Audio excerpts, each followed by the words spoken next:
Happy Thanksgiving to you all out there. I hope you enjoy your day with your family and friends. I'm Al DeMarco, General Manager of the world's largest online sports gambling website in the world, and that is, of course, VegasSportsAdvisors.com. And each and every day, you can get my betting tips, my gambling insight, and my free picks free of charge by watching my daily video report either right here or over on VegasSportsAdvisors.com. Not only mine, but those of Trace Adams and Brandon Lang as well. Plus, you might want to check our pregame show as Brandon and I break down three of your key NFL contests for this weekend. That's already up and available. Coming up in just a moment, I've got two free selections for your Thanksgiving Day card. I'm going to start in college football with one of your night games. Now, I'll be honest with you guys, I have no clue what's going to happen between LSU and Texas A&M. But I do have a strong feeling about the game with TCU and Texas. Now, the Longhorns are getting a lot of support. Look at the line. They're only a 6.5-point dog. Because of the way they played of late. And granted, they have won 3 straight games, okay? 28-7 at Oklahoma State, an Oklahoma State team that has been slumping. 33-16 at home against a West Virginia team that was coming off a big home loss and has been slumping. 34-13 at Texas Tech, a team that's been awful all year. Now, I look at that Texas Tech game and I think to myself, well, Texas Tech is usually down 40-0 before the Red Raiders even hit the field. And yet Texas could only score 34 points against them. And that's the crux to my argument here.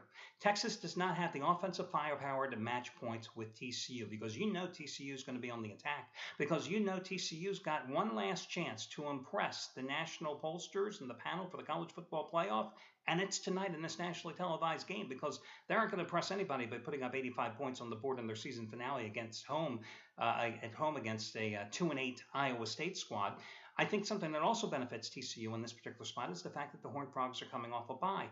They were a beaten up and tired team when they escaped with a 34-31 at Kansas a couple of Saturdays ago. They had played 8 straight games. Now, these aren't pros. These aren't grizzled veterans. These are 17 to 21-year-old guys that have been playing every single week with their last day off, their last Saturday off, September 20th. They needed that rest. They needed that recuperation time. Ultimately, the bottom line in this game comes down to Boykin, the TCU quarterback. Trevone Boykin, nobody on Texas is going to be able to stop him.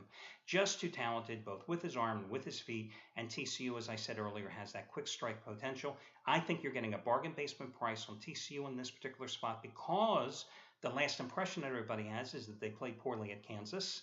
And because everybody's looking at Texas and going, hey, Charlie Strong has turned the program around, which he might, right? He might. And perhaps he has to a certain extent.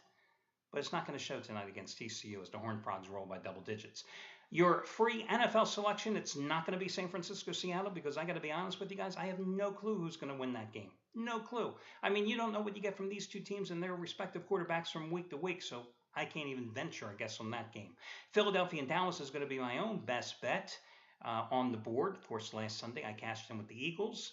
It'd be interesting. If you're interested, you can see what I have today on that game because you can get my best bet and the best bets of all 12 handicappers at VegasSportsAdvisors.com for free simply by using the 1-day free trial access pass. It's a one-time trial where you get all the handicappers and all their plays over a $1,000 value absolutely free with no strings attached. We don't want your phone number. Nobody's going to call you.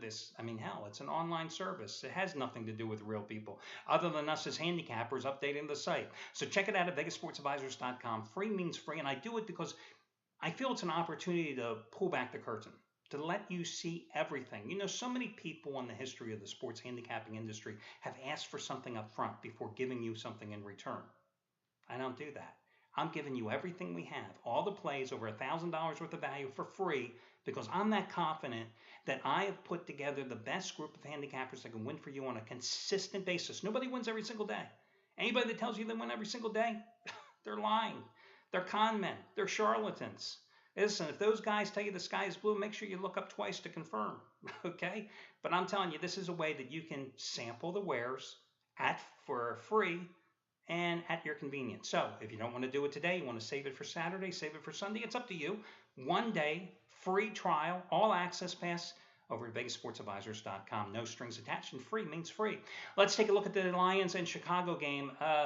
Okay, I know the Lions have struggled here of late, and that would be an understatement coming off consecutive road losses against Arizona and New England, in which they scored a total of 15 points.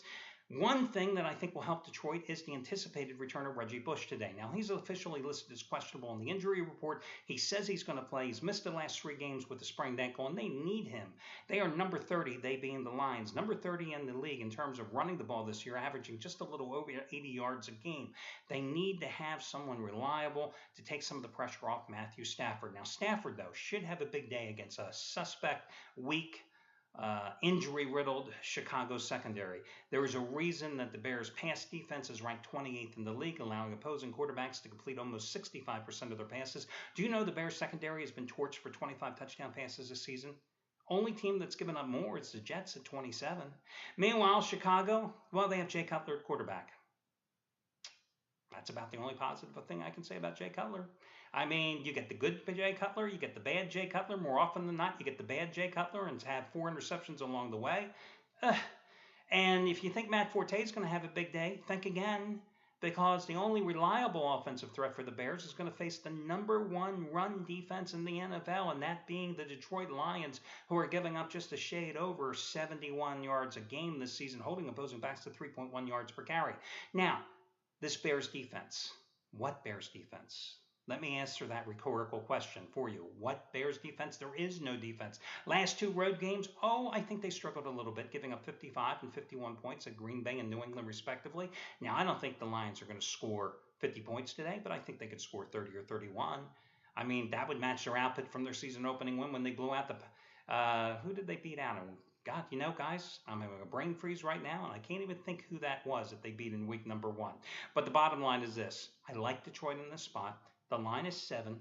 I think we're getting a little bit of a bargain here. I'm going to go with the Lions. I'm not concerned at all. I would go ahead, though, in both the games that I gave you, TCU and Detroit. If the line is 7 or 7.5 in either game, I would go ahead and buy down the half point in both situations because it's just a smart investment strategy. Well, that'll do it, guys. I wish you best of luck and a happy Thanksgiving. Enjoy the day with your family and friends, and I will catch you again on Friday morning when we do this one more time.